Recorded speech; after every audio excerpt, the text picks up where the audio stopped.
La colonie française de Moscou est une colonies très riche, voire même la plus riche des colonies étrangères dans le monde. On pouvait presque parler de l'Eldorado russe. On a beaucoup travaillé en France sur les Russes venus en France et pratiquement pas sur les Français installés en Russie. Bonjour et bienvenue dans cette nouvelle vidéo avec Sophie Askenov. Elle a consacré plusieurs ouvrages à la communauté française en Russie au XVIIIe et au XIXe siècle. Sophie Askenov, est-ce que vous pourriez nous parler de cette communauté française en Russie? Avec plaisir. Et je vous tiens dès à présent vous remercier pour cette invitation, pour cette possibilité de parler de cette communauté française. C'est vrai que déjà elle était importante en nombre d'individus. Beaucoup de Français l'ignorent, ça. C'est ça qui est aussi intéressant parce que on a beaucoup travaillé en France sur les Russes venus en France et pratiquement pas sur les Français installés en Russie. Donc mon travail personnel vise à corriger ce manque en matière de recherche. Alors, on peut se demander, et souvent les gens me posent la question, mais depuis quand les Français se sont-ils installés en nombre important à Moscou ou aussi à Saint-Pétersbourg, hein. Mais bon, moi, je préférais travailler sur Moscou et je vais vous dire dans quelques instants pourquoi. Parce que c'est pas la même population française qui s'installe dans les deux villes. C'est vrai que à partir de la fin du XVIIIe siècle, on dit souvent que c'est l'époque où la Russie s'ouvre sur l'Europe, peut-être même un petit peu avant, mais enfin, c'est une période donc d'ouverture, d'intérêt pour l'Europe de l'Ouest. Et de ce fait, des Français, alors c'est souvent au départ des aventuriers hein, qui partent en Russie et qui ont quand même souvent des difficultés un petit peu à s'acclimater, mais il va y avoir un événement qui va, j'allais dire, changer la donne. C'est le mariage de Sophie Dorothée, la princesse de Wurtemberg, donc au nord-est de la France. Et cette princesse de la principauté de Montbéliard va épouser le fils de la tsarine Catherine II de Russie. Donc elle va partir là-bas de façon définitive et lorsqu'elle part là-bas, elle part avec toute une cour et avec des Français originaires de la région voire d'un peu plus loin qui sont prêts à tenter l'aventure. Et donc c'est un peu j'allais dire le premier noyau de la colonie française de Moscou. Et ces gens-là sont pas prioritairement des intellectuels comme à Saint-Pétersbourg. Saint-Pétersbourg, c'était la capitale culturelle. Donc les Français qui partaient là-bas, c'était plutôt des artistes, des écrivains, des grands cuisiniers, mais pas, j'allais dire, des hommes d'affaires ou peu d'artisans. Là, à Moscou, c'est très différent. Alors ces premiers Français qui vont partir là-bas vont après la mort de la princesse et du tsarevitch devenu tsar, ces Français, ou bien ils repartent en France, bon, on va les surnommer les Russiens, ou bien ils vont rester en Russie et beaucoup vont s'installer dans le poumon économique de la Russie, la capitale économique de la Russie, qui est plus Moscou que Saint-Pétersbourg. Saint-Pétersbourg, capitale culturelle, Moscou, capitale économique. Et ça, c'était au XVIIIe siècle? Alors, fin XVIIIe, début XIXe siècle. Et donc ils vont ouvrir à Moscou des boutiques, des commerces. Alors c'est parfois des commerces considérés comme des commerces de luxe, le vin. Par exemple, le vin français qui est très apprécié des Russes, mais c'est aussi les premières parfumeries, des coiffeurs aussi qui s'installent, parce que les moscovites vont aimer ce qu'on a appelé le luxe français. Et à Saint-Pétersbourg également, parce que comme la cour parlait français, c'est vrai aussi, mais je vous dis, à Moscou, ils vont en plus s'installer dans un même quartier, ils vont s'épauler, et alors, là aussi, il y a un élément important qui va contribuer à la structuration de la colonie française, c'est la création, la fondation de l'Église française, Saint-Louis des Français, et c'est Catherine II de Russie qui autorise les Français, je dirais plus largement les francophones, à ouvrir une église en 1789, au moment où la Révolution française éclate.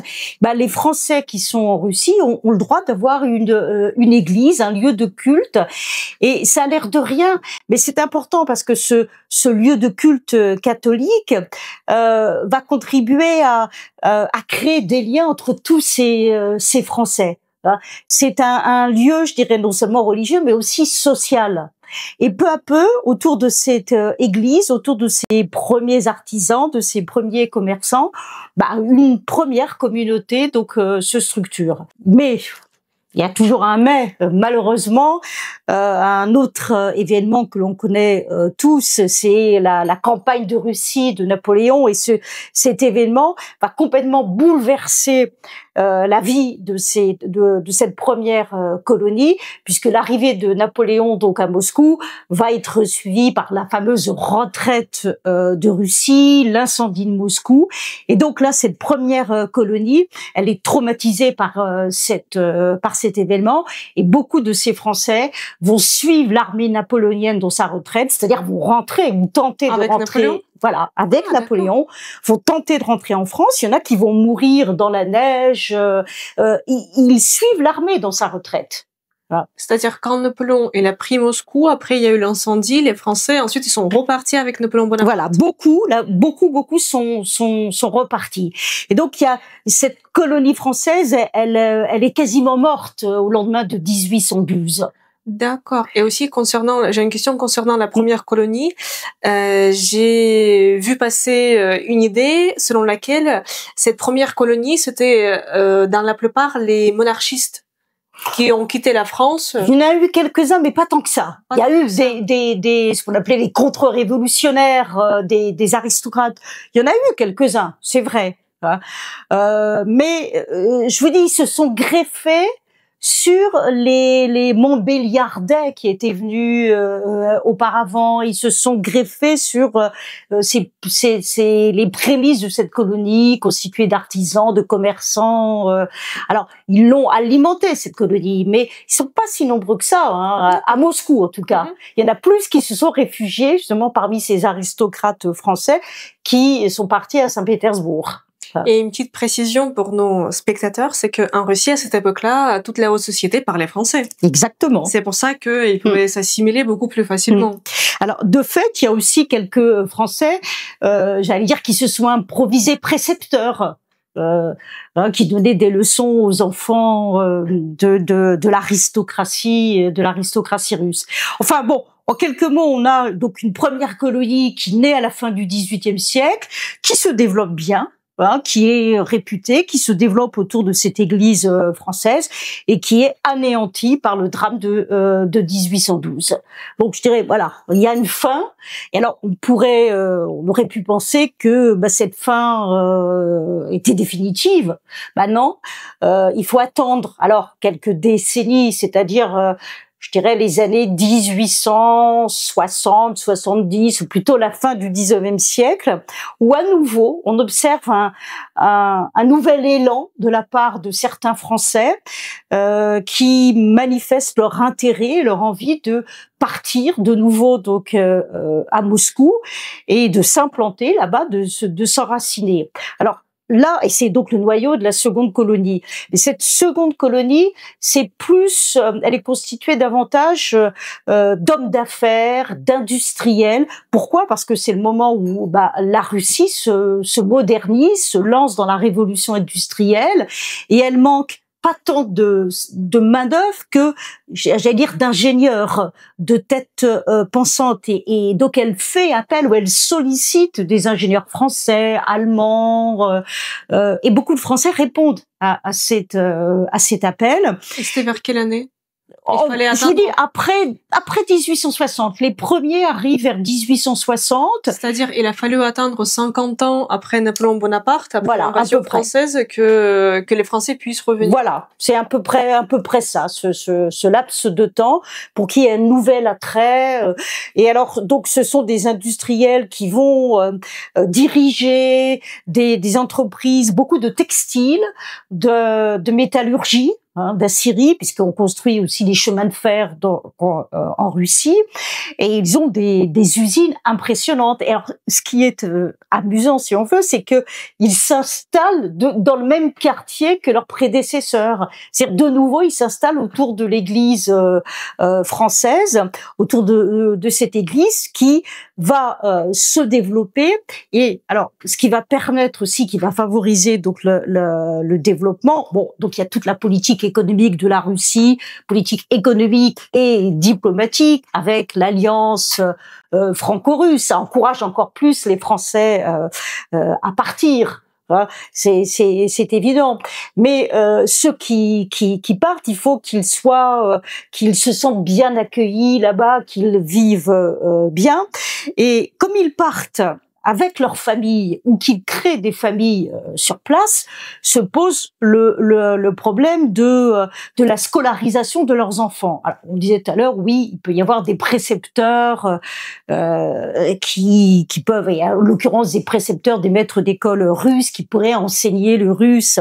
Mais ce que préfèrent quand même ces industriels, ces hommes d'affaires ou ces banquiers, parce qu'il y a aussi le Crédit Lyonnais, par exemple, qui est la première banque française, qui s'installe dès les années 1860 à Moscou. Donc ces familles voudraient bien qu'il y ait une véritable école, une école.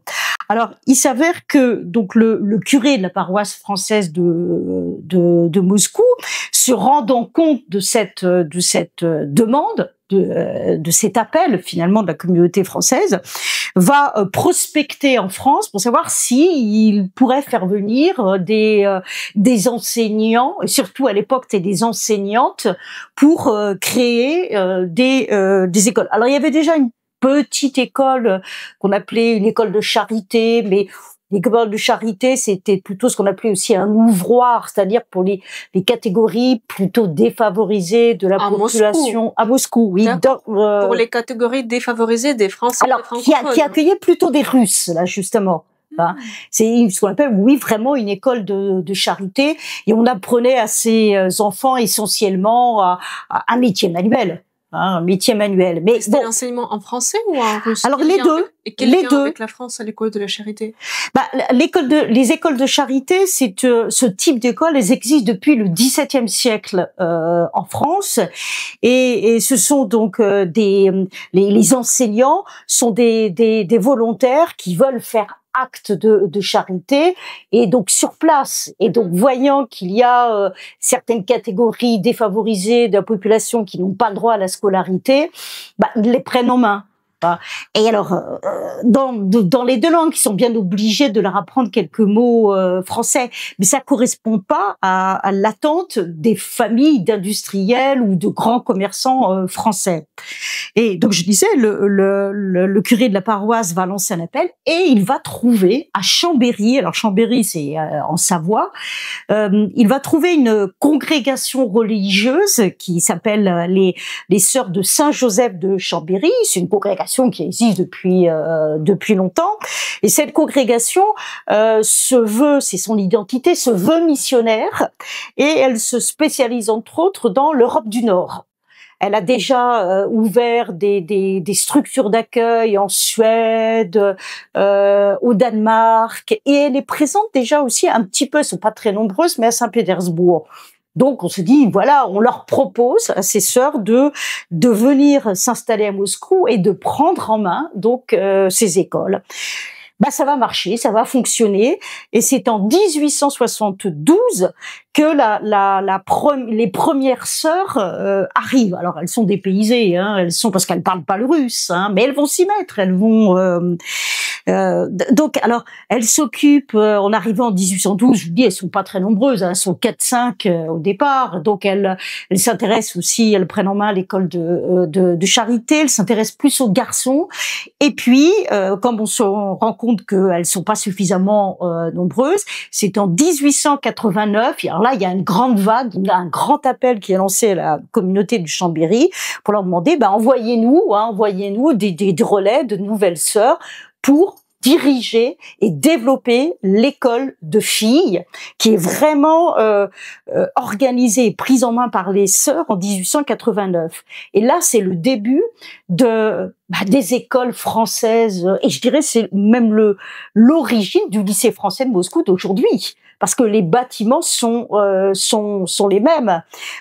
Autour, à côté, à proximité, et j'ai ramené quelques plans, alors qui datent quelques photos, quelques illustrations qui datent du début du 19e siècle, de 1903, mais on voit bien l'église française est située à côté, ou plutôt ce sont les écoles qui sont situées à côté de l'église, école de filles et école de garçons, on les voit bien là sur l'image, et ces écoles vont énormément se développer et même se moderniser, accueillir de plus en plus d'élèves, et même au début du XXe siècle, des Russes eux-mêmes, connaissant la réputation de cette école française, des Russes vont envoyer leurs filles aussi ou leurs fils dans ces écoles.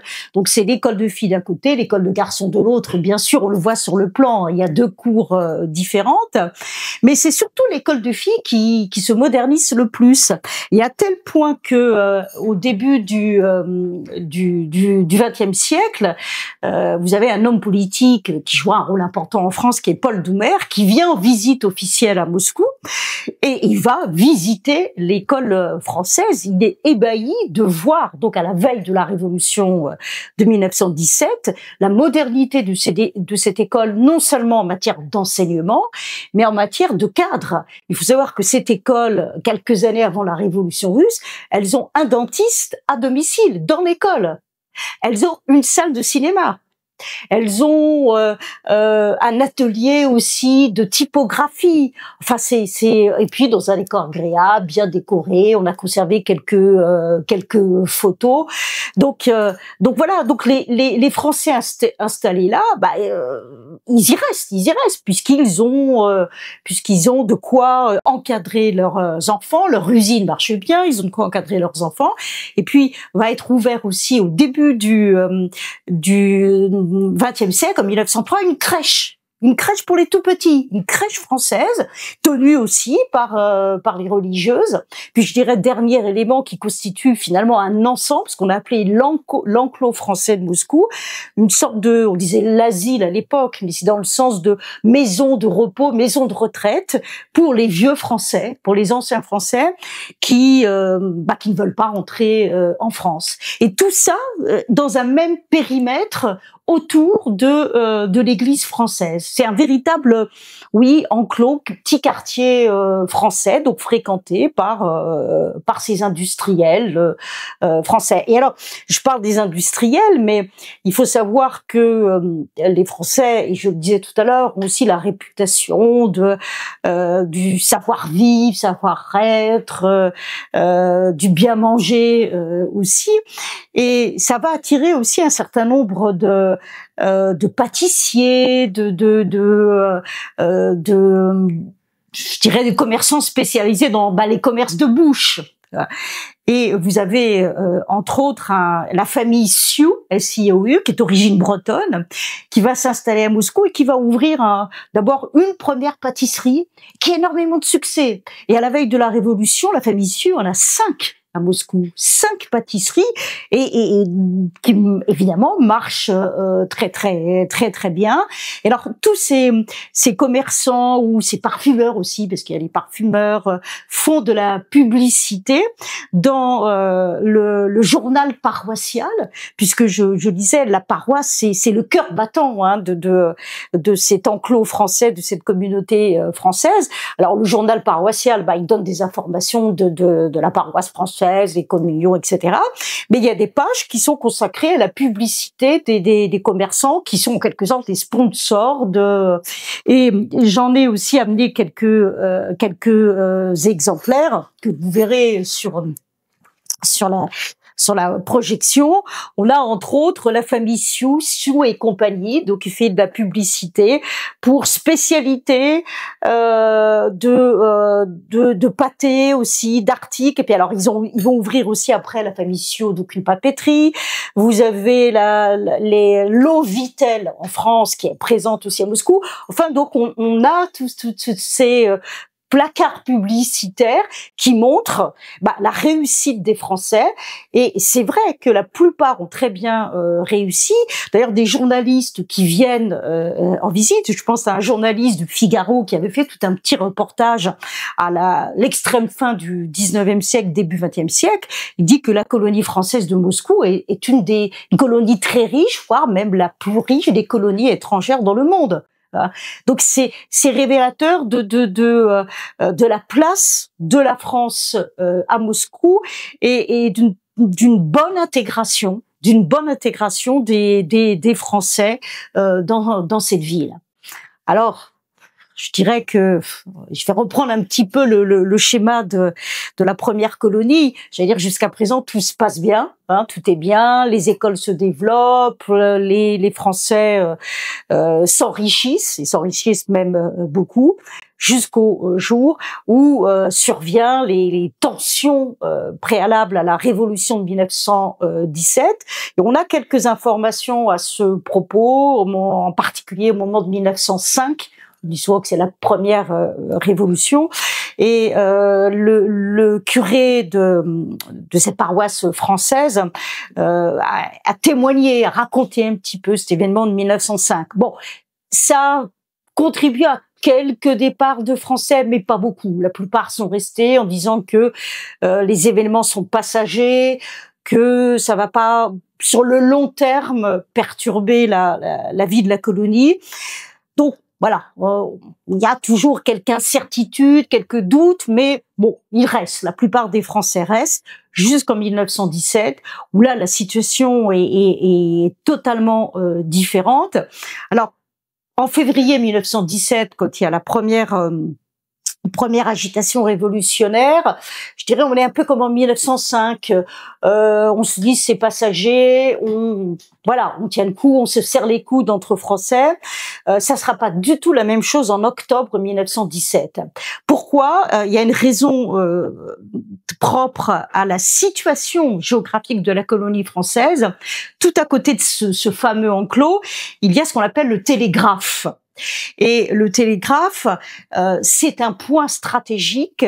Au moment de la révolution, les révolutionnaires, les soviets, qui veulent s'emparer de la ville de Moscou, prendre le pouvoir à Moscou, ils veulent s'emparer de ce bâtiment qu'est le télégraphe, pour avoir les communications.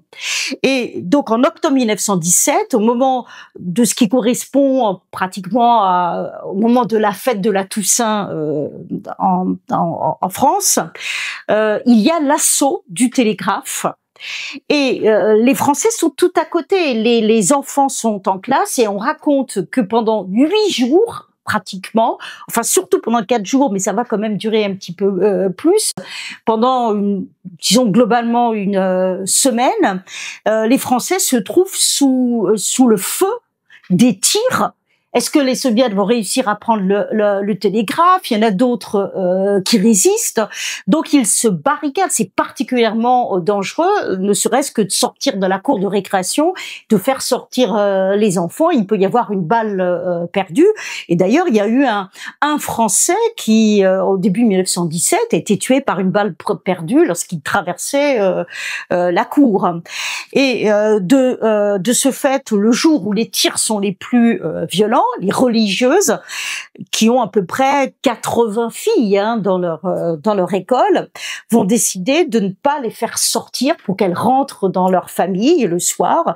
Donc on les garde et ils vont même les cacher dans une sorte de souterrain qui se trouve donc sous l'école, en attendant que cela s'apaise. Alors on imagine l'état d'esprit des parents, terriblement angoissés, en disant est-ce qu'il n'y a pas des enfants qui sont blessés? Enfin, la situation est terrible. Et ça va durer 8 jours.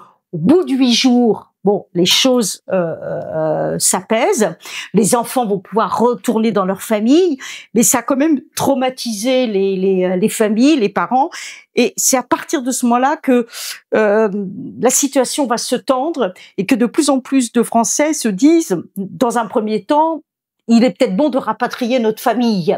Si nous, on peut encore tenir, mais donc il y a beaucoup d'enfants qui vont être rapatriés, mais pas tous. Et alors là, je vais pas raconter l'histoire de la révolution russe, mais c'est vrai que, alors ça peut paraître comme une anecdote, mais lorsqu'il y a eu cet assaut du télégraphe et que finalement les soviets ont réussi à prendre le bâtiment, il y a eu donc comme on disait, des contre-révolutionnaires qui ont voulu s'échapper pour ne pas tomber entre les mains des soviets, et qui ont été protégés par les sœurs qui les ont cachés dans la maison de retraite, qui les ont cachés pendant plusieurs jours.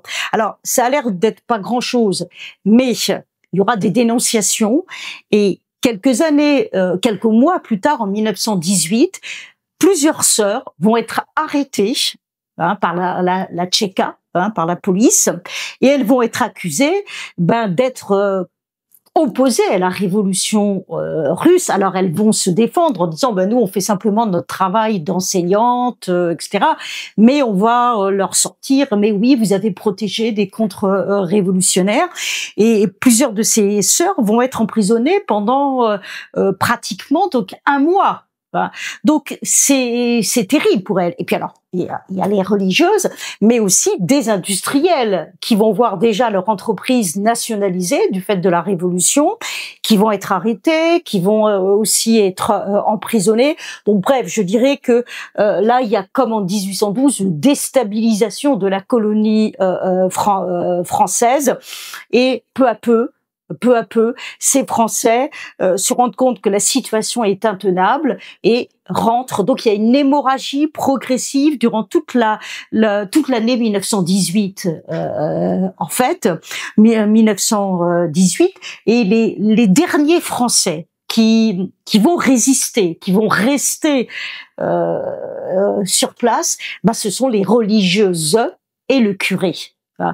Qui vont tenir jusqu'au bout dans une situation qui est de plus en plus dramatique. Surtout qu'ils sont religieux. Voilà, en plus, des églises. Effectivement, nationalisation aussi les écoles finalement vont être fermées, les religieuses n'auront plus le droit d'enseigner, donc finalement il n'y a plus vraiment de raison d'être, de rester en Russie, mais donc ils vont tenir alors les dernières religieuses vont partir en septembre 1919, et dans une situation très très difficile. Elles vont partir par la Finlande, elles disent dans des wagons à bestiaux. Le chemin, le parcours est très difficile, mais ce qui est intéressant pour nous historiens, c'est qu'elles vont rentrer en France avec une bonne partie de leurs archives. Elles rentrent avec une partie de leurs archives, et tout particulièrement de la correspondance, bien sûr, des bulletins paroissiaux. Elles en ramènent un certain nombre, pas tous, mais des documents concernant les écoles, des témoignages sur les écoles, moi j'en ai trouvé un certain nombre, mais elles vont ramener aussi le témoignage de la sœur supérieure qui s'appelait Adèle Degey, et qui pendant tout ce début de la révolution russe a écrit, j'allais dire presque au jour le jour, a tenu un cahier d'écolière qu'elle a appelé ensuite « Souvenir de la révolution russe ». C'est un petit cahier vraiment décollé avec sa petite plume.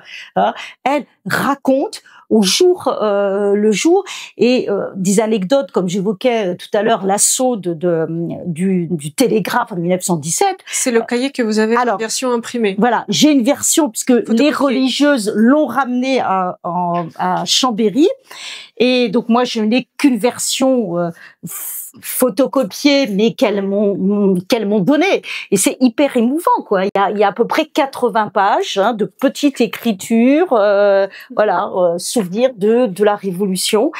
Il y a même un tampon ici. Oui. Alors après, c'est les archives. Voilà, les archives des sœurs qui ont mis un tampon.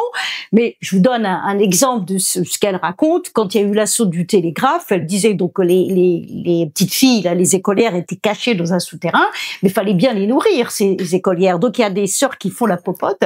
Et à un moment, il y a une sœur qui est en train de cuisiner, et il y a des balles qui tombent dans ses casseroles. Vous voyez, ces anecdotes qui nous permettent de vivre vraiment la Révolution à travers ces personnes, et de comprendre leur peur, leur angoisse à travers ces anecdotes. C'est-à-dire, c'est vraiment donc du vécu. Et ce cahier là, entre autres, mais aussi d'autres documents, mais entre autres ce cahier, il reposait dans les archives des sœurs de Chambéry depuis leur retour, depuis 1919. Et personne n'avait travaillé dessus, parce que quelqu'un qui s'intéresse à l'histoire de la Russie pense pas a priori à aller chercher du côté de Chambéry pour trouver des documents. Et je vous dis, elles ont quand même ramené pas mal de documents. Alors, il y en a d'autres qui sont restés sur place à Moscou. Mais donc voilà, donc ces sœurs sont parties en septembre 1919. Et la dernière sœur qui a vécu ces événements est morte en France en 1973, donc c'est pas si vieux que ça.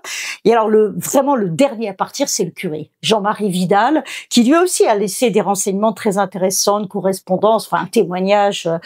Il part en 1920, et je dirais qu'avec lui, c'est fini. Il y a plus de colonies françaises.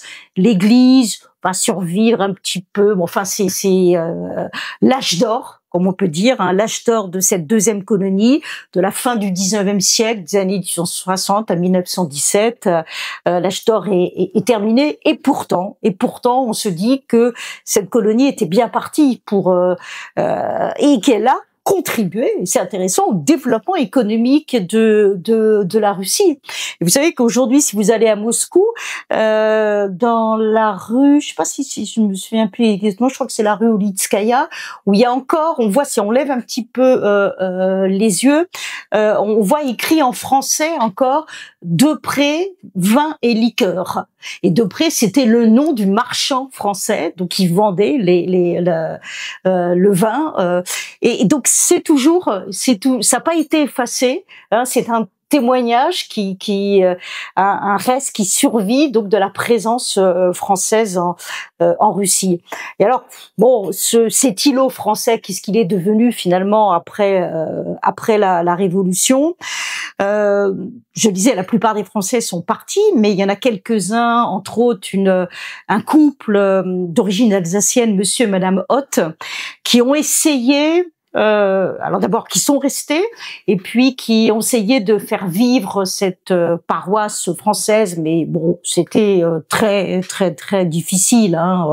Il y a eu les Américains qui ont essayé de la prendre en main, mais elle a été donc réouverte par la suite, mais c'est surtout donc ces écoles, ces fameuses écoles, ont donné naissance au lycée français de Moscou. Alors bien sûr, il a été rénové, mais c'est en 1997, si je me souviens bien, c'est Jacques Chirac qui a inauguré ce lycée, qui se trouve exactement à l'emplacement des anciennes écoles. Et l'église, elle n'a pratiquement pas bougé, elle. Et sous l'église, on voit encore ce cette sorte de souterrain, enfin qui a été bouché. On voit en tout cas l'emplacement du souterrain qui reliait l'église aux écoles, et c'est là où ces écolières se sont cachées le temps de l'assaut du télégraphe. Et sous l'église Saint-Louis des Français, il y a des papiers, des bulletins paroissiaux entre autres, des documents sur les écoles qui ont été conservés, j'allais dire comme par miracle, parce qu'il faut savoir quand même que le KGB dans l'entre-deux-guerres s'est installé dans cet enclos français, dans les bâtiments de l'enclos français, et il aurait pu détruire tous ces documents. Bon, ils ont échappé, et ce qui fait que des décennies après, quand personnellement je suis venue à Moscou pour voir ce qui restait et découvrir donc ces écoles, je me suis rendu compte que il y avait des caisses qui étaient remplis de documents non classés qui étaient dans les sous-sols de l'église Saint-Louis des Français. Et ces documents, donc, se surajoutant aux archives de Chambéry et quelques autres documents trouvés à Rome, m'ont permis d'écrire ce livre, d'apporter ma pierre à cette page d'histoire de la France en Russie et d'une certaine façon des relations franco-russes qui étaient méconnues et qui est encore méconnue de beaucoup de Français. Et je sais qu'à chaque fois que je l'évoque, que j'en parle, les Français se disent ah bon, il y avait tant de Français à Moscou, alors qu'on pensait que c'était surtout, comme vous l'avez dit tout à l'heure, Saint-Pétersbourg. Alors, je ne nie pas la présence, bien sûr, de Français à Saint-Pétersbourg, mais alors ça serait une autre étude à faire, une autre étude, parce que là aussi on a des documents, là aussi il y avait des religieuses, etc. Mais je pense que ça pourrait être intéressant de comparer, en tout cas. Pour Moscou même, cette page d'histoire en deux temps finalement, première colonie dès la fin du XVIIIe siècle, qui est décapitée en quelque sorte en 1812, qui se reconstitue à la fin du XIXe siècle, qui est décapitée en 1917, vous voyez, 100 ans après, 1812-1917. Cette page d'histoire est particulièrement intéressante et se doit d'être raconté au maximum de gens. Et quand on est sur place, quand on voit l'église, quand on voit les écoles, je vous dirais, moi personnellement, c'est avec beaucoup d'émotion que je voyais ça, parce que je me disais voilà, autrefois, il y avait des Français.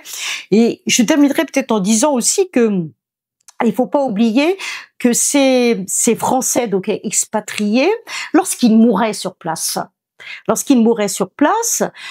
où étaient-ils enterrés? Alors on aurait pu penser que autour de l'église il y avait un petit cimetière français. Non. En même temps, comme ils étaient catholiques pour la plupart, il y avait quelques protestants, souvent d'origine alsacienne, mais la majorité était catholique. Donc ils n'avaient pas le droit d'être enterrés dans des cimetières orthodoxes. Et il existe encore aujourd'hui ce qu'on appelle le cimetière des étrangers, qui se trouve à Moscou, mais éloigné de cet îlot français, éloigné du centre de Moscou, que j'allais dire presque à la périphérie. Ce serait difficile d'installer un cimetière dans le centre-ville. Voilà, il n'y a pas de place de toute façon. Pas de place. Et donc ce cimetière des étrangers, qui est très grand, est lui aussi très émouvant, parce que c'est là qu'ils étaient enterrés dès aussi 1812. Le curé de Français de 1812 était enterré là.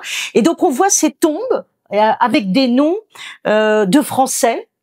Alors ces tombes qui sont plus ou moins bien entretenues, parce qu'évidemment les descendants étant rentrés en France, parfois ne savant même pas qu'ils ont un ancêtre qui était présent à Moscou. Donc certaines de ces tombes tombent un petit peu en déclin, sont en mauvais état. Mais c'est émouvant de voir toutes ces tombes qui témoignent, elles aussi, de la présence des Français. Et un des derniers Français qui a été enterré dans ce cimetière, c'est un homme d'affaires, français qui est mort dans les prisons russes, puisque j'ai évoqué tout à l'heure les religieuses qui ont été emprisonnées, mais il n'y a pas qu'elles. et donc il a été emprisonné, il a presque été torturé, et la Croix-Rouge l'a visité. Enfin, il est mort dans les prisons. Et à l'époque soviétique. Hein. Oui. Oui, en 1919, là, vraiment décembre 18. Je crois que il est mort à l'extrême au moment de Noël 18 et il a été enterré au tout début de janvier 19. Et alors on a le témoignage du convoi funéraire escorté. Donc il y avait très peu de familles, c'était un peu lugubre et donc les quelques Français qui restaient, comme la famille Haute, qui ont accompagné donc ce Français qui est enterré à Moscou dans le cimetière des étrangers. Voilà, c'est le dernier Français. Et encore une fois, je dirais que c'est émouvant de penser à tous ces Français. Alors il y avait, j'ai parlé des industriels, mais il y avait aussi des banquiers, hein, puisqu'on a aussi un témoignage de banquiers. On a quand même des témoignages outre les archives que j'évoquais. Et je voudrais vous montrer, quand on pense à ces Français qui partaient, ils avaient la possibilité d'acheter de se procurer un petit guide. C'est le guide vert ça s'appelle d'ailleurs le guide, vous verrez, le guide du voyageur à Moscou, qui décrit la ville de Moscou pour ces étrangers qui débarquent, pour ces Français qui débarquent, mais qui consacre aussi une dizaine de pages à la colonie française. Donc, vous voyez, on part là-bas, on sait qu'il y a une colonie française, qu'on a des lieux d'accueil, même si on n'y connaît rien à la ville de Moscou, on se sent tout de suite accueilli.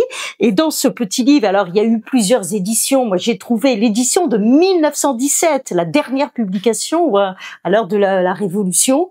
Et ben, on a des noms de Français, on a des noms de commerces français. On nous dit si vous voulez acheter du vin, où vous pouvez vous le procurer, vous voulez aller chez tel coiffeur ou chez telle banque, bah vous avez cette colonie française où c'est quand même intéressant, 10 pages pratiquement consacrées au-delà de la description culturelle. Hein, c'est pas ce guide, c'est pas seulement pour les touristes qui voulaient aller en Russie, mais vraiment pour les Français qui voulaient s'installer.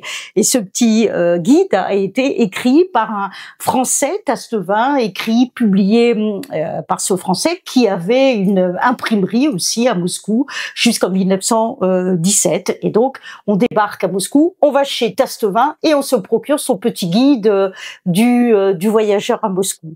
Et ça, donc, ce petit livre, vous voyez aussi quand on le feuillette, hein, il sent évidemment le vieux, hein, il date de 1917, mais c'est aussi un témoignage, j'allais dire presque vivant, de la présence importante des Français à Moscou. Sophie Askenov, si on parlait du rayonnement de la communauté française à Moscou et notamment de la deuxième colonie. Ouais. Premièrement, combien à peu près étaient-ils? Et quels étaient les grands noms de cette communauté? Si on parlait plus en détail, qu'est-ce qu'ils faisaient? Comment ils s'intégraient avec les Russes? Est-ce qu'ils restaient entre eux? Quels étaient leurs rapports avec l'État russe pour faire du business? Alors, déjà, en nombre d'individus, je dirais à la veille de la Révolution, là, au début du XXe siècle, ils étaient entre 1500 et 2000. Bon, ce qui est quand même pas mal.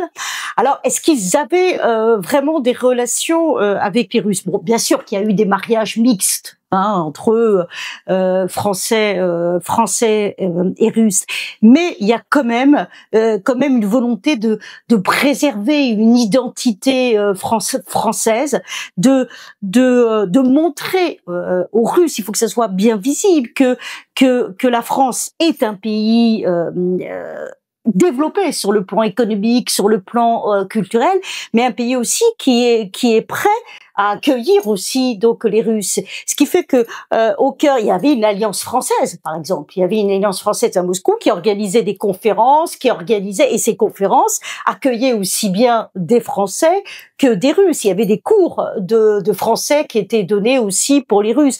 Donc ça contribuait à créer des liens des liens parfois forts entre les Français et les Russes. Donc il y a les deux aspects à la fois. Voilà, on a notre identité, on se serre les coudes, on est entre nous, mais on sait aussi quand même s'ouvrir sur les autres. Puis il faut se dire que dans les entreprises donc dirigées par ces Français, les ouvriers, c'était des Russes. Alors parfois la tension est quand même forte, et il y aura, j'allais presque dire, des règlements de compte en 1917 de la part des ouvriers vis-à-vis de leurs patrons français, grands industriels. C'est pas que vis-à-vis des Français. Mais tout à fait. Mais tout à fait. C'est-à-dire les Français n'ont pas échappé donc à la réalité d'une révolution, donc. Bon, voilà. Mais sur le plan intellectuel, culturel, je disais justement en parlant de Tastevin, qui est donc un grand libraire. Il participe à la diffusion de la culture française. Et apparemment, je pense que cette librairie, et il y en avait d'autres. Je parlais de Sioux tout à l'heure, la famille Sioux, famille bretonne, voilà, des pâtisseries confiseurs. Ils faisaient aussi des bonbons, paraît-il, qui étaient des galettes bretonnes ou pas? Je sais pas s'ils faisaient vraiment des galettes. En tout cas, ils faisaient paraît-il, des bons bonbons. Et donc cette famille Sioux qui a commencé par la pâtisserie et qui a très très bien marché, puisque vous disiez qu'il y en avait 5 en 1917, se sont lancés dans d'autres secteurs d'activité, et aussi dans la papeterie, ont élargi leur commerce à d'autres secteurs d'activité. Donc ces grands noms Sioux, ça c'est une grande famille. Évidemment, il y a des grandes familles de la bijouterie, de la parfumerie aussi. Ça, on ne peut pas, on le voit dans les bulletins paroissiaux, puisque c'est eux qui sponsorisent donc le bulletin. Et je prends un exemple. Parfumerie de luxe Geldi, on vous dit son parfum, il est le seul qui plaît toujours et n'est jamais égalé.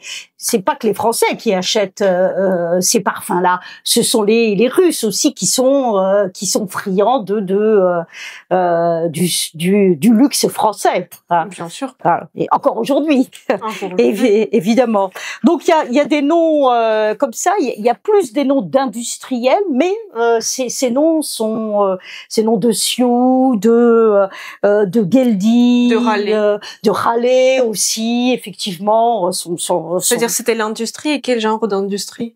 Alors, la bijouterie, la joaillerie, bijouterie, joaillerie et la parfumerie. Ça, c'est très, très important. À un moment, d'ailleurs, dans un des documents, on raconte comment, je crois que c'était Raleigh qui transportait de l'argent, un argent important dans le train, et qui s'est fait attaquer. Et il y a eu même ils étaient 2 ou 3 à transporter cet argent, et il y a eu un mort. Donc, dans le bulletin paroissial, on raconte ça, l'enterrement très pompeux de ce Français qui pourtant travaillent pour la Russie, et certains de ces grands marchands de luxe alimentaient la cour. En parfum, en bijoux, ils avaient leur entrée dans la cour de Russie avant 1917. Vêtements aussi, peut-être les couturiers. Oui, les couturiers aussi, mais c'est plus parfumerie et joaillerie que l'on voit. Après, alors là, c'est à Saint-Pétersbourg, les fameux Fabergé qui justement voulaient aussi ouvrir une succursale à Moscou, qui était installée à Saint-Pétersbourg, mais qui cherchait à ouvrir une succursale. Donc des noms qui ont marqué, et parfois moi j'ai essayé, je pense que je vais continuer à voir s'il y a des descendants ici en France, puisque je vous dis alors j'étais sur une piste pour la famille Sioux. On va voir s'ils ont, parce que ils peuvent avoir aussi des documents qui contribuent à alimenter surtout qu'ils peuvent nous regarder, ça peut aussi être éventuellement. Si jamais vous nous regardez, n'essayez pas de contacter Sophie Askenov. Voilà, si vous avez des documents, des ancêtres. Il y a la famille Brocard et qu'est-ce qu'ils faisaient, les Brocard? C'était aussi la parfumerie. Donc ces noms-là, Brocard, Sioux, j'en ai plus là en tête comme ça qui me viennent, mais et vous les avez dans le petit guide. Et c'était pas difficile pour les Français de se lancer dans le business dans la Russie impériale, de faire son commerce? Non, parce que l'époque était favorable. C'était une époque de développement, justement, où commence à naître une bourgeoisie aussi. On est à Moscou, donc c'est une ville économique. Évidemment, s'ils étaient installés dans des petites villes lointaines un peu, mais là, Moscou, c'est le poumon économique. Donc, ils s'installent et tout de suite, ça marche bien. Et le contexte leur est totalement favorable. Et c'est pour ça que certains appellent d'autres. Et il y en a qui appellent leur frère, qui dit viens me rejoindre à Moscou, tu vas réussir, tu vas alors, un petit peu comme en Amérique du Nord, comme à New York, on parlait de l'Eldorado américain, d'une certaine façon on pouvait presque parler de l'Eldorado russe, mais qui a pas duré du fait de la révolution, mais en tout cas pendant quand même quelques dizaines d'années, je dis ça a vraiment bien marché pour ces familles à tout point de vue. Et comment ils étaient accueillis par la population locale, par les moscovites? Moi, j'ai pas trouvé de témoignages négatifs.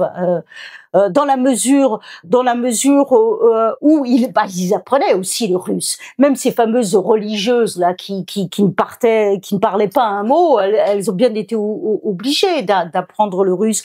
Donc ils se sont bien intégrés.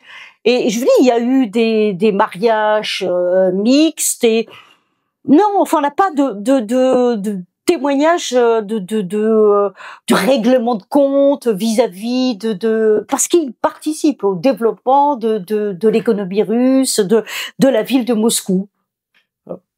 Oui, c'est intéressant aussi de voir le contraste entre Moscou et Saint-Pétersbourg. Saint-Pétersbourg qui était la capitale impériale, et les Français qui venaient à Saint-Pétersbourg, c'était les musiciens, les artistes, des intellectuels et des précepteurs, beaucoup pour ces aristocrates. Oui, voilà. Et à Moscou, c'était vraiment le business. Ah oui, le business, mais exactement ça. Comme aujourd'hui. Oui. Oui, mais c'est le business, c'est pour faire de l'argent. Voilà, c'est rester dans il y a une continuité là, c'est vraiment ça. Et surtout que, comme vous avez dit, la première colonie, elle était partie avec Napoléon Bonaparte. Ça, c'était intéressant. Un petit peu avant, avec la princesse de Montbulgare, fin 18e siècle. Ah oui, elle est partie après, quitter Moscou, excusez-moi. Voilà, avec Napoléon, 1812. Oui. Parce que c'est frappant, moi. Je me suis un peu renseignée sur cette époque. À cette époque, les Russes, souvent, ils parlaient français sans aucun accent. Et parfois, ils pouvaient même se mélanger avec l'armée française, tellement ils parlaient bien le français. Ils savaient se comporter comme les Français. Et passer de cette adoration des Français un peu exagérée. Et ensuite, les Russes, ça leur a permis aussi de retrouver leur identité après les guerres napoléoniennes. Mais il y avait ils ont recommencé, à parler le russe à la cour, après Napoléon. Parce qu'avant, c'était que le français. Ah oui, c'était la langue à la fois diplomatique et la langue culturelle. Mais il y avait une admiration des Russes pour la culture française. Mais il y avait une admiration lors de la France pour la culture russe, c'est plus tardif. C'est plutôt fin 19e siècle où les écrivains français découvrent ce qu'on appelait l'âme slave. Et il y a le fameux livre qui s'appelle Le roman russe de Vogüé, qui est paru en 1886, je me semble, qui a permis de découvrir cette réalité, cette belle réalité de la culture russe, et c'est devenu très à la mode dans le monde intellectuel français. Donc on se passionne, et puis il y a des journalistes, comme tout à l'heure j'évoquais d'autres journalistes, ou Ludovic Nodo qui est un journaliste, ou un autre qui travaille pour le Figaro, donc qui viennent en Russie et qui font des petits articles, et ça se diffuse évidemment dans le monde intellectuel français. Mais cela dit, les intellectuels français ne partent pas, alors sont admiratifs, font des voyages en Russie, mais ils ne s'installent pas en Russie. Ceux qui s'installent en Russie, à Moscou, encore une fois, c'est pour le business, ce sont des hommes d'affaires. Mais il y a des intellectuels qui viennent voir, voilà ce qu'est la Russie. Peut-être pour Saint-Pétersbourg. Ou plus à Saint-Pétersbourg qu'à Moscou. Mais cela dit, il y en a quand même aussi qui viennent à Moscou. Mais c'est vrai que c'est quand même plus... finalement, c'est deux villes très différentes, hein, Saint-Pétersbourg et Moscou. Ouais, tout à fait. C'est une énergie différente et chacun a sa ville préférée. Et vous, Sophie, est-ce qu'il vous préférez Moscou ou Saint-Pétersbourg? Je préfère Moscou parce que, alors même si Saint-Pétersbourg, c'est très beau, ça y a pas à dire, mais c'est quand même plus européen.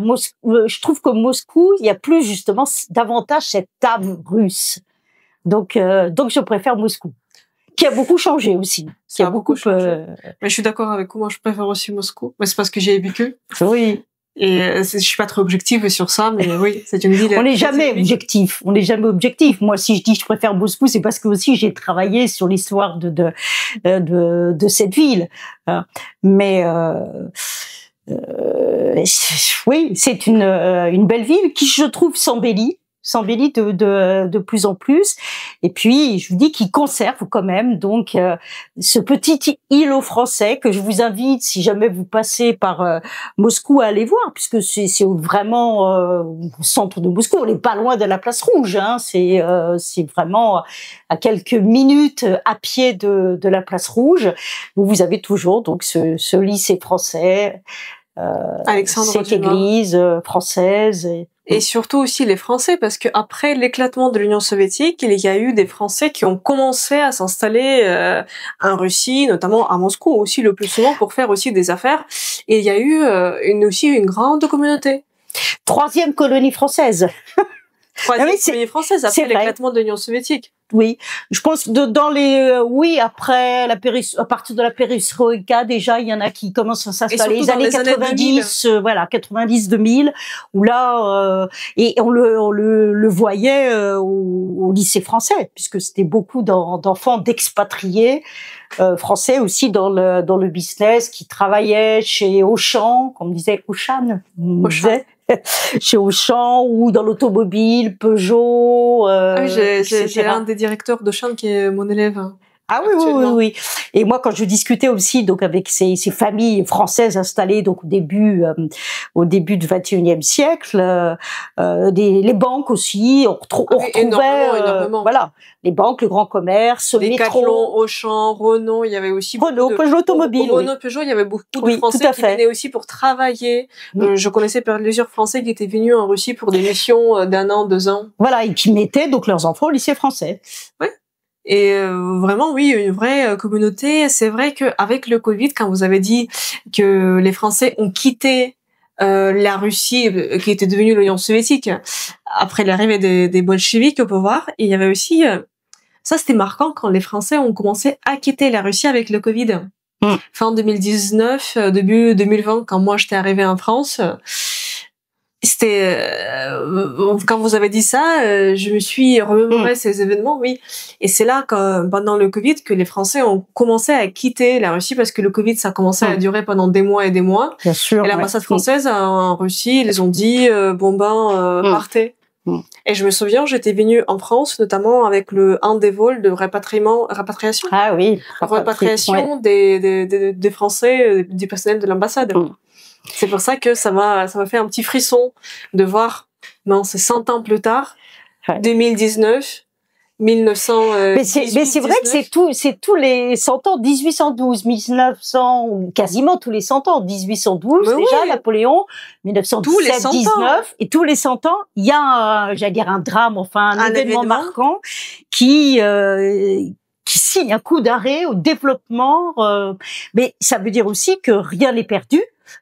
Et que, vous voyez, à chaque fois la colonie française, elle rebondit. Il y a à chaque fois un renouveau, et donc il y a toujours un intérêt.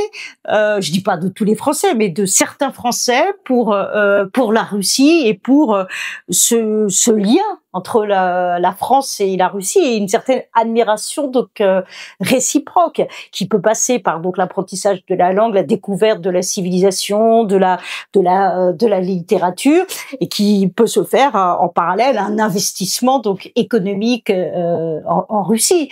Donc je pense que voilà, la colonie française n'est pas morte. Et il existe toujours parmi mes élèves. J'ai plusieurs représentants de cette colonie française actuelle en Russie. Même parmi mes élèves, j'ai eu un directeur français qui était venu de France en Russie pour diriger une usine agricole. J'ai oublié où ça se trouve, mais c'est pas du tout à Moscou, c'est quelque part loin. Et il me disait que je dois gérer les mecs russes à l'usine agricole. Il gère l'usine. Il a dû apprendre le russe pour se faire respecter. De nos jours, il y a beaucoup d'exemples des Français. Ils continuent à s'y installer. Et les Français, ils ont la chance d'être aimés par les Russes. Parce que ce que je dis toujours, je me lasse pas de le répéter, c'est que les Français sont les étrangers préférés des Russes. Parce que tout ce qui est français, ça fait rêver toujours aujourd'hui. Vraiment, ça fait rêver. Ça fait rêver les Russes et même les Français qui s'y installent aujourd'hui, qui font le business. Il y a des restaurants français, il y a des boulangers français aussi. Même quand j'habitais à Moscou, j'avais fait des vidéos avec une boulangerie française à Moscou. Et ce sont les lieux que les Russes adorent.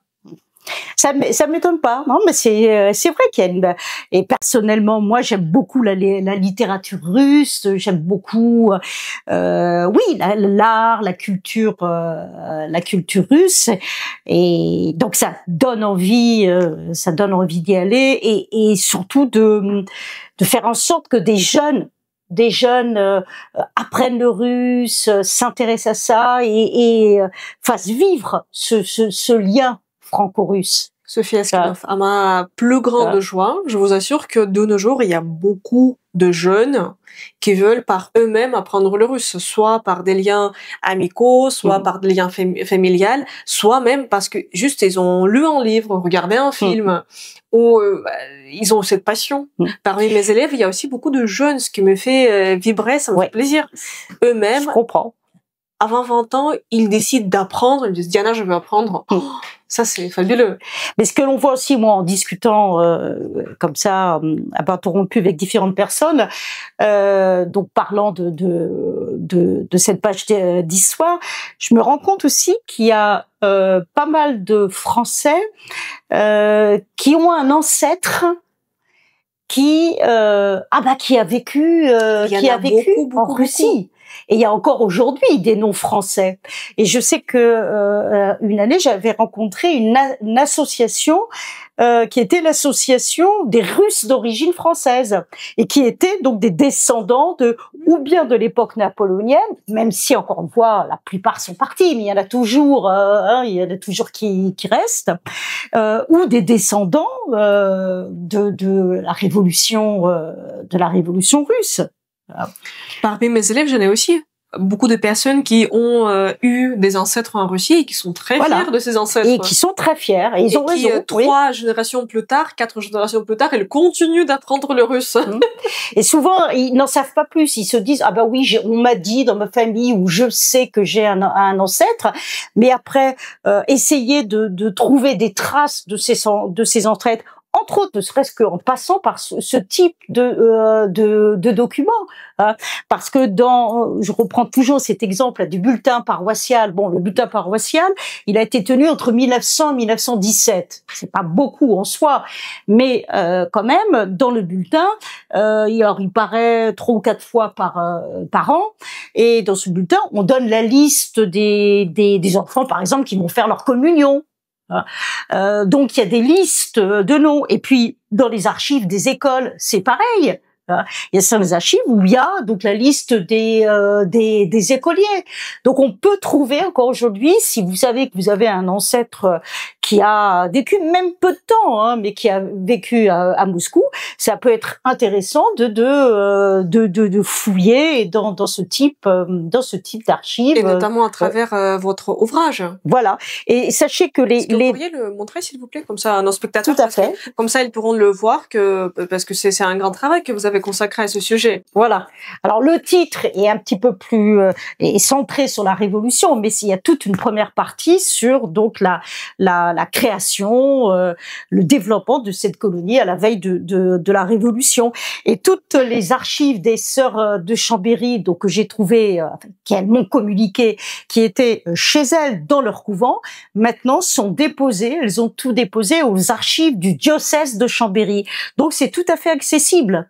tout à fait accessible, surtout que à l'heure actuelle les diocèses mettent leurs archives sur Internet aussi, de plus en plus, hein, ça se fait de plus en plus. Donc il suffit de taper sur Internet archives du diocèse de Chambéry, et puis après on trouve le dossier Russie, dossier Sœurs de Saint-Joseph de Chambéry, et là vous pouvez éventuellement tomber sur des documents qui font référence à à une présence familiale, et ça c'est fabuleux quand on arrive à ça, hein, de trouver cela. Et comme vous l'avez aussi décrit dans votre ouvrage, peut-être aussi les gens qui vont le lire, ils vont aussi trouver quelques traces.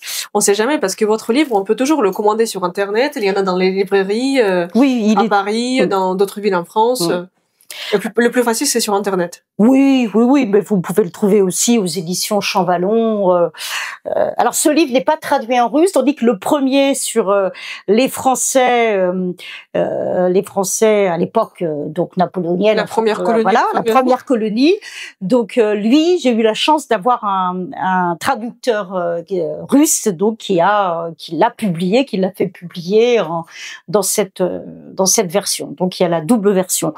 Je désespère pas de le faire publier en russe, mais en tout cas, là voilà, pour ceux qui nous écoutent et qui ne lisent pas le russe, qui veulent en savoir davantage, vous l'avez en français. J'ajouterai les liens vers ces ouvrages dans la description de la vidéo. Vous y cliquez et vous trouverez les liens pour commander les livres. Sophie Askenov, et comment est venu votre intérêt pour la Russie, et si je me permets de dire cette passion pour la Russie, parce que consacrer autant de temps à étudier le sujet, il faut être passionné. Ah, heureusement qu'on est passionné pour aller jusqu'au bout. Bah, cette passion. Pas tout à fait jusqu'au bout. Il y a encore une communauté actuelle, il y a encore 100 c'est vrai que c'est vous avez du plan sur la planche. C'est vrai que c'est pas tout à fait fini. Et c'est ça aussi qui est passionnant, de se dire, il y a encore à faire. Mais, oui, donc cet intérêt pour la Russie, bon, ça remonte à mon enfance, hein. J'ai lu, comme beaucoup, je pense, d'enfants français, Jules Verne, j'ai lu aussi La Comtesse de Ségur avec, le général, ça y est, j'oublie. Rostopchine, chercher son nom, hein, Les Malheurs de Sophie et Gérald Rostopchine. Donc voilà, ça m'a toujours passionnée, et donc j'ai cherché évidemment à en savoir plus. Et comme moi j'ai fait mes études à l'université de la Sorbonne à Paris. Il y a une belle bibliothèque, il y a un petit centre consacré donc à la Russie, avec une bibliothèque intéressante. Donc ça a été le début un petit peu de mes recherches. Et puis, comme on dit toujours, le mieux c'est d'aller sur place, hein, de se familiariser sur place avec la culture russe. Et c'est là qu'on découvre, et comme j'y faisais mention tout à l'heure, c'est en 2009 que j'ai pu découvrir, en me rendant là dans cet îlot français, la réalité des archives qui avaient donc échappé au pillage peut-être qui aurait pu avoir lieu de la part du KGB. Et c'est évident que ces archives, en plus, je ne l'ai pas déjà, elles n'étaient pas classées, donc ne serait-ce que le classement, c'est un travail important, un travail considérable. Donc il y a sans doute encore des documents qui nécessiteraient à la fois un classement donc et une étude.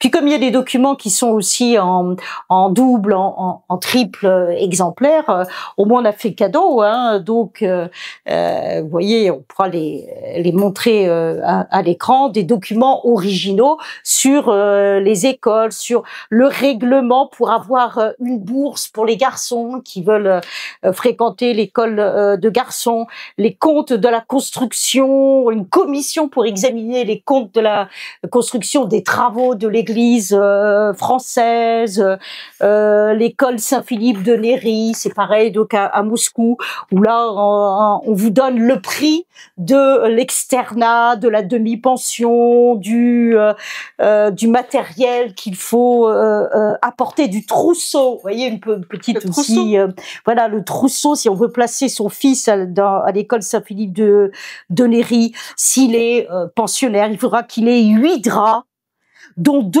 restent acquis à l'école pour l'infirmerie, 8 aides d'oreiller, 6 chemises de jour et 4 chemises de nuit, 6 caleçons et 6 paires de chaussettes, etc., etc., etc. C'est du concret, hein. Puis les conditions d'admission, on vous explique quelle est l'instruction qui va être donnée, les cours qui vont être donnés donc aux jeunes. Bon, vous voyez, ce type de documents qu'on peut encore trouver sur place à Moscou, puisque je n'ai qu'un exemplaire, mais je vous dis, il y en a plusieurs là-bas. Donc, s'il y a des étudiants aussi qui sont donc intéressés par ce genre d'études, croyez-moi, intéressez-vous et allez sur place, voir ce qu'il y a pour poursuivre et approfondir donc la recherche. Et peut-être si jamais les gens qui s'intéressent à ce sujet, peut-être s'ils ont des questions à vous poser, ils pourraient aussi vous écrire. Au contraire, je suis tout à fait favorable à ce qu'il y ait des échanges, des partenariats.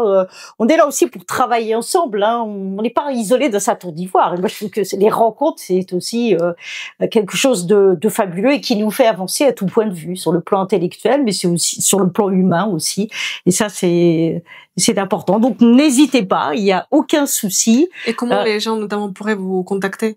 Via quel je peux donner mon adresse internet, ça me pose adresse mail. Voilà, ma adresse mail, il n'y a pas de souci. On le mettra dans la description de la vidéo. Il n'y a aucun souci.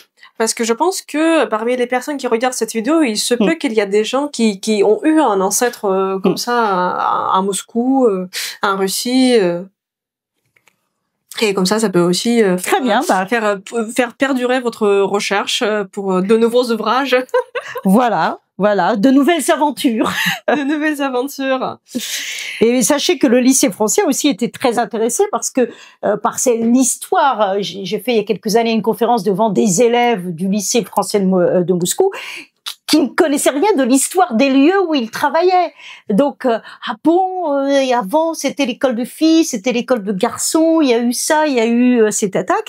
Et du coup, en collaboration avec l'ambassade de France à Moscou, donc et la direction de l'établissement, et plusieurs chercheurs, plusieurs enseignants, on a écrit tous ensemble un livre sur, alors uniquement l'histoire du lycée. Et si ça vous intéresse, vous pouvez aussi le trouver. Alors il y a la version française d'un côté, la version russe de l'autre. C'est aussi, donc il est disponible à Moscou comme ici.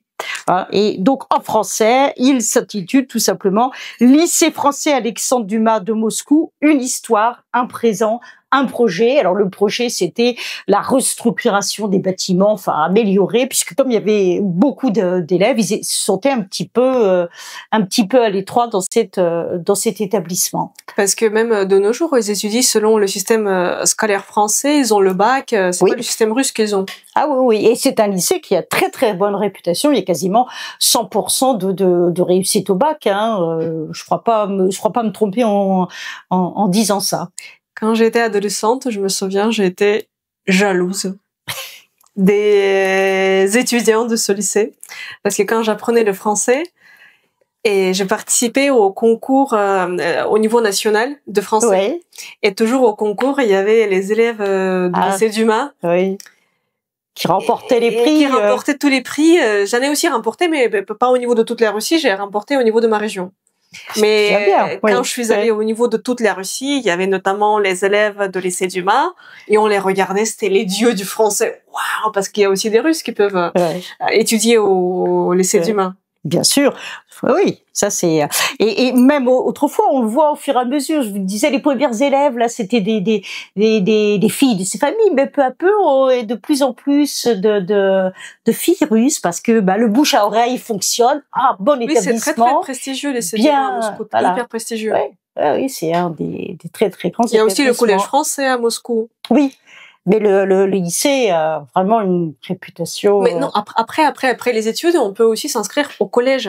C'est même après le bac, parce que j'ai des amis qui s'appellent le CAF ou CUF, je pense. Oui, alors ça qui dépend de l'université. Qui dépend de l'université de Moscou, le Monosov. Mais là-bas, tout l'enseignement est aussi en français.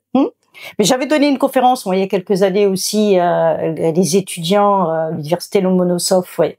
Oui, parce que je me souviens, c'était très difficile d'y entrer. À un moment, j'ai réfléchi d'y entrer, mais il fallait consacrer beaucoup de temps. Moi, je voulais déjà, j'ai fini mes études supérieures, je voulais entrer dans la vie active. Je me dis, je veux pas encore consacrer 2 ans aux études. Mais je connais des gens qui l'ont terminé. C'est aussi, c'est un enseignement de très haute qualité. Hein. Oui, c'est CUF, c'est pas la CAF. CAF, c'est en France. À Moscou, c'est la CUF. Et est-ce que je vois aussi, alors là, on est dans une situation un petit peu plus difficile aujourd'hui, mais l'ambassadeur russe de France était aussi, moi j'avais rencontré, alors lors de la parution de l'histoire de la première colonie, là, sur la fin du 18e et 1812, qui était Monsieur Orlov, qui était l'ambassadeur de Russie en France, et je sais que j'ai eu un accueil formidable de sa part. Hein, vous l'avez rencontré? Oui. Ben c'est lui qui m'a fait la préface, et j'avais présenté donc ce livre dans la résidence de l'ambassadeur là à Paris. Qui est rue de Grenelle? Oui. Ah, vous y êtes allé? Oui. Parce que moi, j'y passe souvent devant rue de Grenelle. Il y a toujours le drapeau russe. Parfois, je chantonne dans ma tête l'hymne quand je vois le drapeau rue de Grenelle. Ah, vous y êtes entré? Ah oui, parce que donc Monsieur Orlov, monseigneur, oui, enfin l'ambassadeur, donc Orlov, a été très. Quand je lui ai présenté ce livre, qui était même pas publié encore, il était terminé, mais donc j'avais envoyé un exemplaire, et je lui avais demandé de faire la préface. Et il a répondu tout de suite de façon positive, et même il dit, mais on va faire il faut qu'on entretienne nos liens entre la France et la Russie, et que et donc j'avais fait une présentation à l'ambassade. Alors maintenant, si je dis, c'est vrai que les liens sont plus tendus, c'est un peu plus difficile, mais c'est vrai qu'il y a eu toute une période, et c'était très chouette. Hein, Mais notamment votre travail, il est important parce qu'il montre que malgré toutes les difficultés, la première colonie elle était partie, ensuite la deuxième s'est installée, elle a rayonné quand même pendant des dizaines d'années. Et les gens, ils ont été heureux, ils ont fait prospérer la Russie, ils ont eux gagné de l'argent, ils ont fait leur nom. Peut-être qu'ils auraient pas pu faire ça dans leur terre natale en France. Et ça montre aussi que tout est cyclique dans la vie. Bien sûr. Cyclique. Alors le seul petit bémol peut-être que l'on peut mettre à développement de la colonie française, et que ce soit la première ou la deuxième, on y a fait rapidement allusion tout à l'heure, c'est la question religieuse, dans la mesure où, je vous dis, bon, il y avait quelques protestants, mais majoritairement donc ils étaient catholiques. Il y a un oukase de Catherine II de Russie qui autorise donc la création de l'Église, mais ils doivent pas faire trop de prosélytisme. Hein. Et je vois même quand les religieuses sont arrivées à Moscou, elles devaient pas se balader en habits religieux dans Moscou. Il y a toujours eu une petite suspicion des Russes orthodoxes vis-à-vis des Français catholiques, mais ça montre bien que au-delà de ça, on peut construire des liens, dépasser ces tensions, parce que finalement c'était politique, ça, c'est-à-dire les autorités qui n'aimaient pas trop la présence catholique, voilà. Ouais. Puis même avant, la peur du prosélytisme catholique, que vraiment les catholiques fassent de la propagande. Parce que quand même, ça reste du christianisme. Les mariages à l'église sont autorisés. Oui. Les orthodoxes, les catholiques peuvent se marier à l'église. Oui, mais il y a quand même eu toujours, que ce soit au XVIIIe siècle, au XIXe siècle, une certaine méfiance vis-à-vis des catholiques. Parce qu'on pense aussi aux jésuites. Enfin bon, il y a différentes raisons. Donc, à partir du moment où j'allais presque dire qu'on est laïque, enfin que les catholiques se montraient discrets en la matière, qui célébraient leur culte, bon, entre eux, sans qu'il y ait de scandales, d'affaires, ça ne posait pas de problème. Même quand je faisais mes études à Moscou, j'avais la résidence universitaire en centre-ville, à Kitagorod, près de Chisteye Prody, notamment pas loin de ce quartier français. Et juste à 2 pas de ma résidence, il y a l'église luthérienne protestante. Oui. Et il y avait des messes en français. Oui. Parce que je me souviens, parfois on allait aux messes en français juste pour pratiquer le français, Oui, pour entendre oui. le français, mais c'était juste à 2 pas de notre résidence. Oui, oui, oui. C'était l'église Saint-Pierre et Saint-Paul, non? C'est ça? Exactement. Oui, qui était une ancienne église, effectivement, protestante. Donc les Français qui étaient protestants fréquentaient... Et il y avait des ouais. messes en français à Oui. Moscou, Ouais. auxquelles j'ai eu la chance d'assister. Ouais. Pas du point de vue religieux, mais du point de vue Oui. linguistique. Ouais, se familiariser avec, et il y avait beaucoup langue. de Français qui venaient aussi aux messes. Oui, tous ceux qui sont de confession protestante, oui. Oui, parce qu'il y a eu quand même un certain nombre d'Alsaciens. Donc, en Alsace, il y a les deux. Il y a à la fois les luthériens puis les catholiques. Donc il y avait certaines grandes familles qui étaient protestantes.